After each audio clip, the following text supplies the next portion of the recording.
KR's here for today's video. Yan ang ating lulutuin. Ginataang gulay na kalabasa at sitaw. With the ingredients, meron tayong kalabasa, sitaw, pork. Meron din tayong sibuyas at bawang.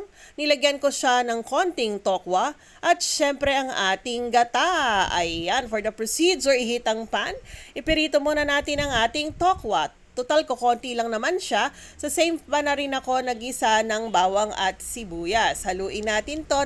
Pag naamoy na ang aroma, pwede na nating isama yung ating tokwang pirito. And then after that, halu-haluin natin. At pag nakita naman natin na po pwede na, dyan na rin ako nag-fry ng ating pork. Kasi kukonti lang naman siya.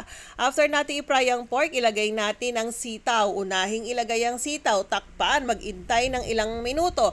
At kapag malambot na ang ating sitaw, pwede naman na po nating ilagay ang ating kalabasa.